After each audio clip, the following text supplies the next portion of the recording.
We have several questions from 6ABC about gyms. What are the penalties for gyms that reopen? Well, when we talk about penalty, the real penalty is that the people risk getting sick. And I'm not sure how gyms are regulated at all, but if they depend on a license from the Department of State or Department of Community and Economic Development or the Department of Health, then that's where the responsibility lies. But the primary responsibility here lies with the business and the person making the decision there and the customer. Every time a customer goes to a gym, right, with this coronavirus, as contagious as it is, they risk getting sick.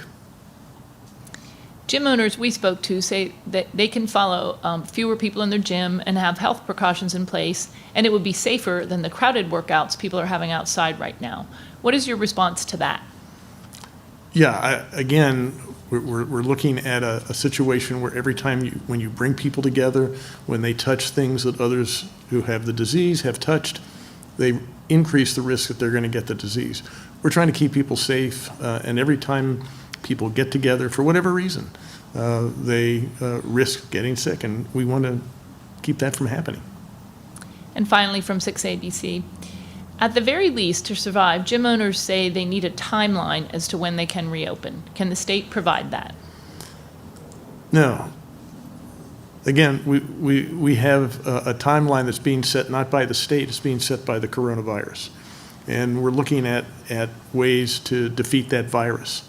And that's what we're trying to do, taking advice from people who have done things like this before, from public health officials, from the federal government, from local governments, from the state. And all of this is in service of trying to keep people from getting sick. We have another question about gyms from Philadelphia Inquirer. A Bucks County gym reopened this weekend despite the Philadelphia region remaining in the red phase. What message do you have for the owners? And who is responsible for enforcing the business shutdown order? And how are they going to go about ensuring other businesses don't follow that gym's lead? Yeah, okay, first of all, I'm not sure about the formal enforcement, but nobody in any walk of life should want to put their customers in harm's way. And that's what opening a gym where you actually work close together, where you touch things that other people have touched, that's just not something that I would feel comfortable going to, a place I would feel comfortable going, because I'd be worried about risking my health.